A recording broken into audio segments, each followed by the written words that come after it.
बाकी सब दिशाएं छूट जाती। जो तुमने चुना है उससे तुम्हें अपनी परिभाषा मिल जाती। तुम्हें पता चल जाता है मैं कौन। अगर तुम सत्य को खोज रहे हो तो तुम सत्यार्थी। अगर तुम ध्यान को खोज रहे हो तो ध्यानी। अगर धर्म की यात्रा पर निकले हो तो धार्मिक। अगर पुण्य कर रहे हो तो पुण्यात्मा। एक परिभाषा मिलती दिशा से। कुछ चुन लिया, चुनाव के साथ ही साथ तुम्हें लगता है तुम कुछ हो, स्पष्ट प्रतीत होने लगता है। और तुम्हारे चुनाव के कारण तुम्हारा अहंकार सघन होता है। इससे खतरा पैदा होगा जब अष्टावक्र कहते हैं चुनाव ही छोड़ दो, सारे चुनाव छोड़ दो, सारा कर्तृत्व छोड़ दो, कर्ता का भाव छोड़ दो, तो तुम घबराओगे। इससे बिखराव तो पैदा ना हो जाएगा?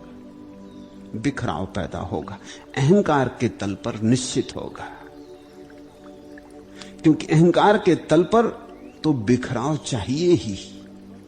अभी तुमने जिसको आत्मा कहा है वह तुम्हारी आत्मा नहीं, वह तो तुम्हारे कर्मों चुनावों का जोड़ है, अहंकार है। अहंकार तो बिखरेगा।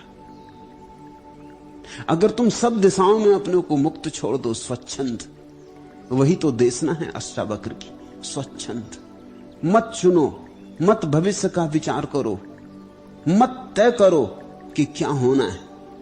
जियो क्षण क्षण, जहां ले जाए जीवन वैसे जियो। सूखे पत्ते की तरह हो जाओ अंधड़ आंधी में। ये जो जीवन का अंधड़ चल रहा है इसमें तुम सूखे पत्ते हो जाओ। अब सूखे पत्ते को तो बिखराव होगा ही। सूखे पत्ते का अहंकार बच तो सकते ही नहीं। सूखा पत्ता जा रहा था पूरब को और आंधी बहने लगी पश्चिम को, तो सूखे पत्ते के अहंकार का क्या होगा?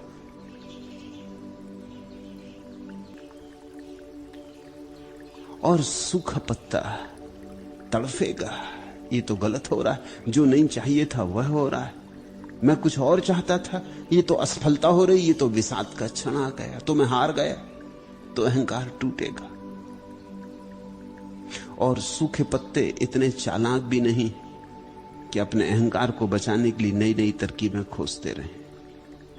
आदमी तो बड़ा चालाक है। मैंने सुना मुल्ला नसरुद्दीन एक राह से गुजर रहा था और एक बड़े पहलवान जैसे दिखाई पड़ने वाले आदमी ने जोर से उसकी पीठ पर धक्का मारा, धौल जमा दी।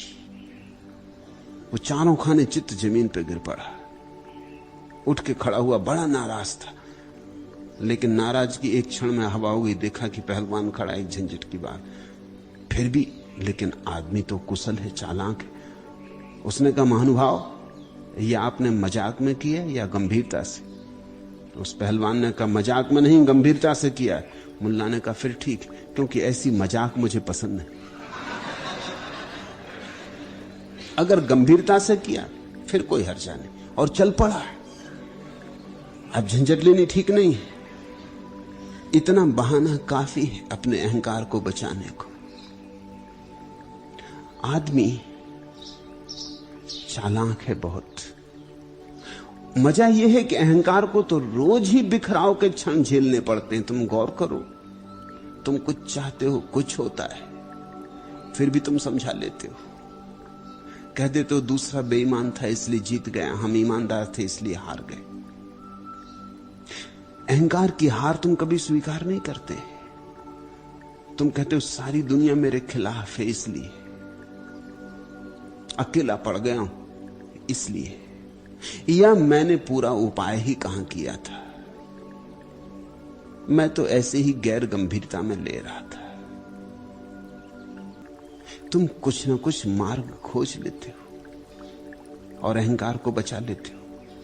अगर तुम जीवन को गौर से पढ़ो, जीवन के पाठ को ठीक से पढ़ो, तो जीवन रोज तोड़ रहा है। क्योंकि जीवन को तुम्हारे चुनावों से कुछ लेना देना नहीं। तुम्हारे चुनाव वैयक्तिक, इस समग्र को उनसे कोई प्रयोजन नहीं। तुम्हारे चुनाव अगर कभी कभी हल भी हो जाते हैं तो संयोग समझना, ये संयोग की बात है कि तुमने कुछ ऐसी बात चुन ली जिस तरफ अस्तित्व अपने आप जा रहा था, बस भाग्यवशात बिल्ली निकलती थी और छीका टूट गया। ये संयोग की बात समझना, कोई बिल्ली के लिए छीका नहीं टूटता है। ये बिल्कुल संयोगिक था कि तुमने चुन ली ऐसी बात जो होने जा रही थी। लेकिन जब तुम्हारी चुनी हुई बात हो जाती तब तुम बड़ी अकड़ से भर जाते हो कि देखा, करके दिखा दिया। और जब तुम्हारी बात टूटती, और तुम्हारी बात 100 में 99 मौकों पर टूटती है, क्योंकि संयोग तो कभी 100 में एकाध हो सकते, अपवाद हो सकते।